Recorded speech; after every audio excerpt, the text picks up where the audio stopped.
नमस्कार भाइयों, मैं आपके समक्ष मुकेश कुमार सिंह, अलीगढ़ सम्राट समाचार पत्र से संपादक। समाज में स्वास्थ्य को लेकर केंद्र सरकार, प्रदेश सरकार आए दिन कोई न कोई नए नियमों को लेकर आती है। बेहतर से बेहतर स्वास्थ्य सेवा मिल सके, हर आम जन को बेहतर से बेहतर इलाज हो सके सरकारी अस्पतालों में, स्वास्थ्य केंद्रों में और छोटे छोटे जो ग्रामीण क्षेत्रों में स्वास्थ्य केंद्र खोले हुए हैं उन पर भी जाकर आप बेहतर से बेहतर इलाज करा सकते हैं।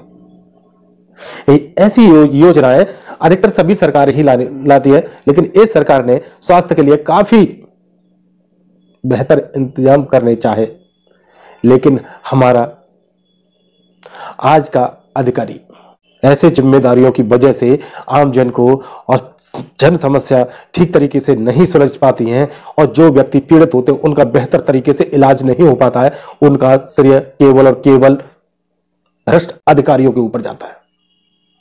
भ्रष्ट अधिकारी अगर अपनी जिम्मेदारी को बेहतर तरीके से निभाएं तो स्वास्थ्य संबंधी समस्याएं समाज के अंदर कभी पनपेंगी ही नहीं।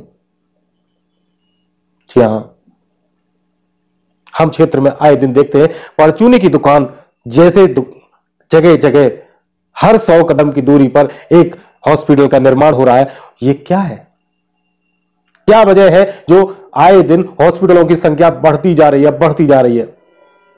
क्या स्वास्थ्य केंद्र या ये गरीब जनता या बीमार लोगों से ही कमाकर, इसके अलावा कोई व्यापार नहीं है? सबने स्वास्थ्य सेवाओं को व्यापार का रूप दे दिया है। उनकी दुकानें क्यों चल रही हैं? भाई ये नई हॉस्पिटल, एक संचालक 8वीं क्लास फेल व्यक्ति हॉस्पिटल का संचालन करता है और एमबीबीएस डॉक्टर उसके बुलाए पर अपनी फीस निर्धारित करता है कि मैं उस मरीज को देखने के लिए इतने रुपये फीस लूंगा। एक एमबीबीएस डॉक्टर 8वीं क्लास हॉस्पिटल संचालक के कहने पर उसके यहां नौकरी करने आता है। श्रीमान जी, क्यों आता है सब? उसे बढ़ावा कहां से मिल रहा है? केवल और केवल स्वास्थ्य समुदाय के मुखिया, मुख्य चिकित्सा अधिकारी, उनके आदेश पर एक 8वीं क्लास व्यक्ति को हॉस्पिटल संचालक बना सकते हैं, ताकि कोई आवश्यकता नहीं है।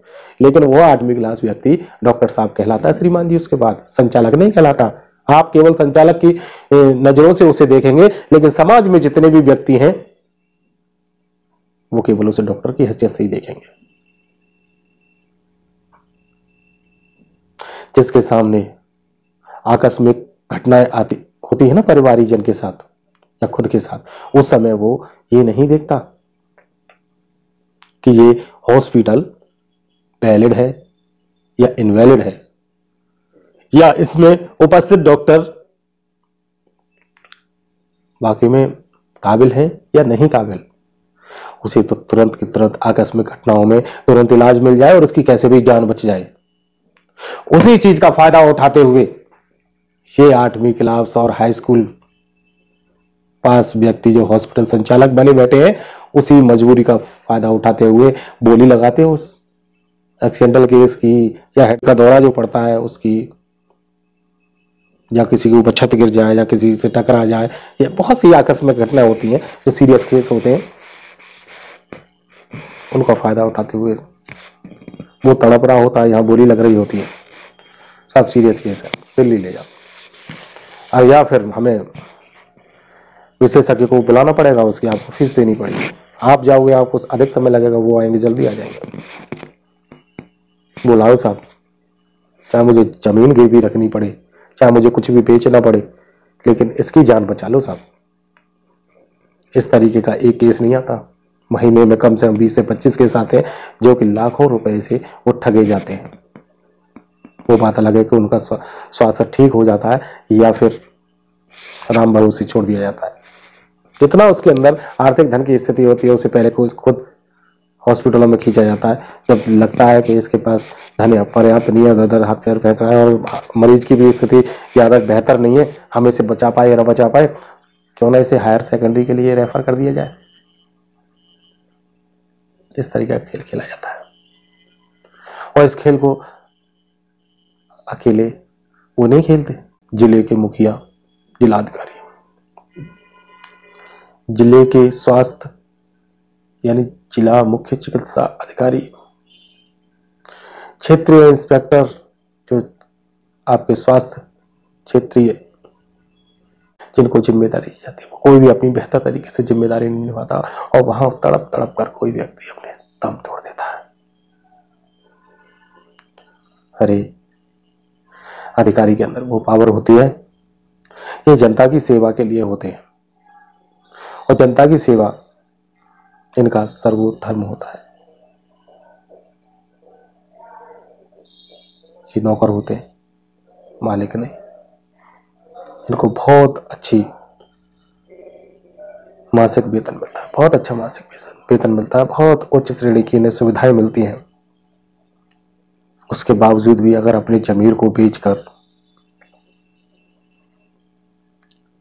अपनी आर्थिक स्थिति को सुधारने में लगे रहते हैं, तुम्हें आगे बुढ़ापा कैसा हो, ये तो चाहते हैं पूरी दुनिया मुट्ठी में हो और हम उसे चलाएं।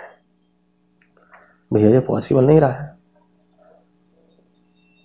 यहां तो पृथ्वी पर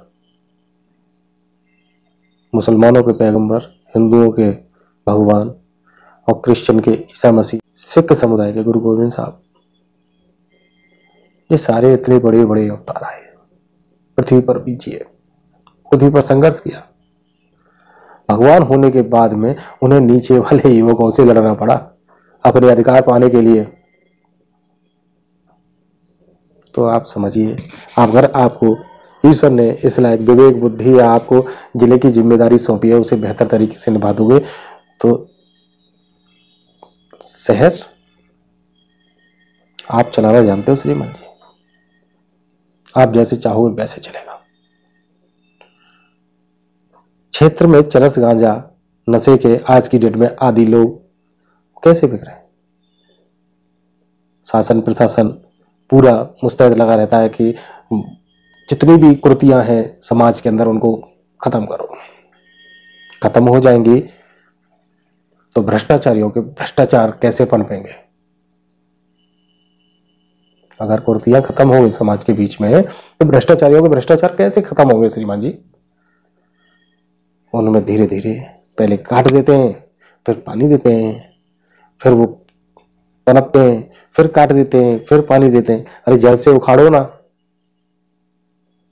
पानी देने वालों को उनके क्या कहूं, बस एक दशक ईमानदारी का बीत जाए, ना ट्रैफिक होगा, ना भ्रष्टाचार होगा, ना गलत कोई कारोबार होगा।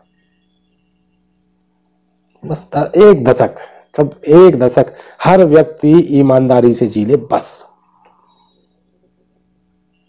नहीं जिएंगे। क्यों नहीं जिएंगे साहब? क्योंकि यहाँ इनकी आदतें खराब है। उन्हें तो रिश्वत की रोटी और भ्रष्टाचारियों का लेप चाहिए, उसकी आदत पड़ चुकी है।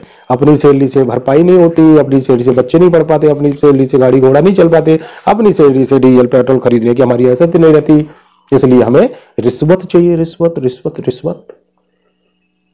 मुझे तो ऐसा लगता है मासिक वेतन पर नहीं, रिश्वत पर दुनिया चल रही है।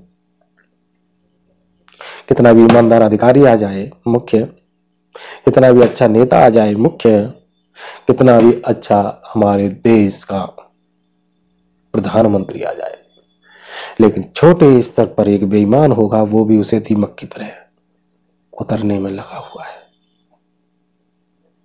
उसकी चूल्हे हिला देगा, चूल्हे। तो हमें छोटे से छोटा अधिकारी या कर्मचारी या नेता ईमानदार मिल जाए ना, तो आगे तक की नींव बहुत मजबूत होगी। कहने को तो बहुत कुछ है, आप सुनते रहो, हम सुनाते रहेंगे, लेकिन भ्रष्टाचारी तो अपना भ्रष्टाचार करते ही रहेंगे। उस पर अंकुश कौन लगाए? जो लगाने वाले हैं वही रहने दो, मत कहलवाओ, नहीं तो पीछे पड़ जाएंगे, कहेंगे इसने कैसे। अभी तक तो क्लीन ऑल क्लियर, कोई किसी भी तरीके का दाग धब्बा नहीं है श्रीमान जी। लेकिन इस तरीके से अब जब से हमने वीडियो आपके बीच में लाना शुरू कर दिया तो डर लगता है कहीं कोई आरोप प्रत्यारोप न लग जाए। चलो ईश्वर की जो मर्जी रही वो भी देखेंगे। जय हिंद, जय भारत।